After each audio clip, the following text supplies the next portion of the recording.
Today's slide, we're looking at theoretical yield and actual yield. Theoretical yield is what we've been doing so far. This is where you say on paper, here's how much product I should get.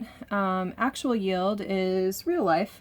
So this is what you actually get in lab when you do an experiment and then you weigh it. And we can relate those two using a small formula called percent yield. And so that is the actual yield over the theoretical yield times 100. So just for fun, I'm going to bring my Lego friends back. If I have on paper 3 torsos, 3 bodies, and 3 sets of legs, then I would say my theoretical yield is I should be able to build 3 entire people. So theoretically, I can build 3 cute little minifigs, okay? But then I hand these to my kids and they go build, and what they come back to me with is they come back to me with only an actual yield of 2 minifigs. I scratch my head a little bit. I'm like, what happened to the other body? What happened to the other legs? I don't know.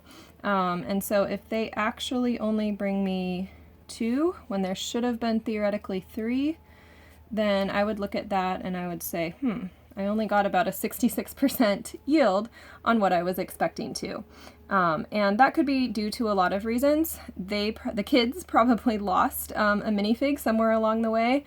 And similarly in lab, we tend to lose product.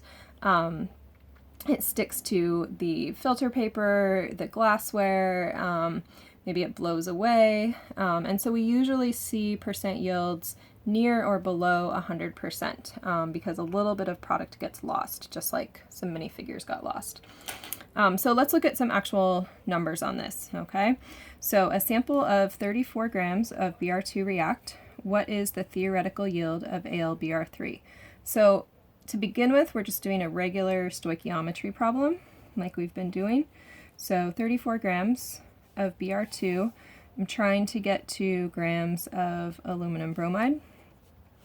So I have grams of bromine per mole of bromine.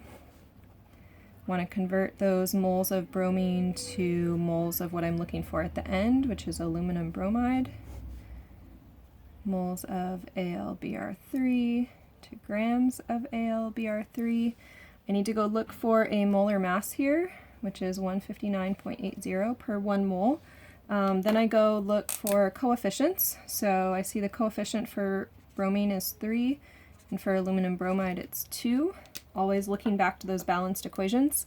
And then aluminum bromide, I look for the molar mass, 266.68 per 1 mole. I need some space here. So I've reached my goal unit.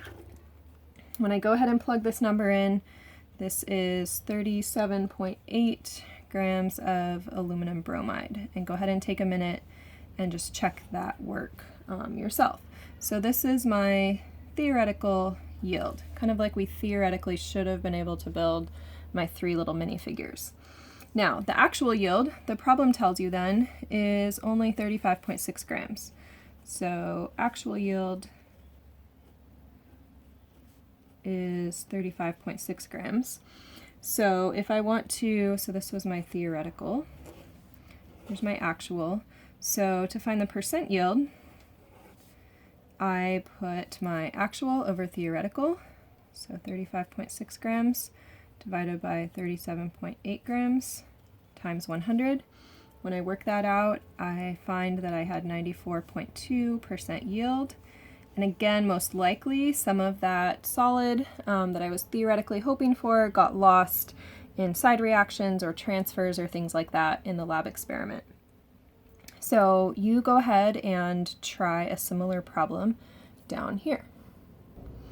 And just a little aside as you work this, like I said, usually your percent yields are a little bit below 100%, but if you have a percent yield that's higher than 100%, you want to be able to think about that too. You can't make more than 100% yield.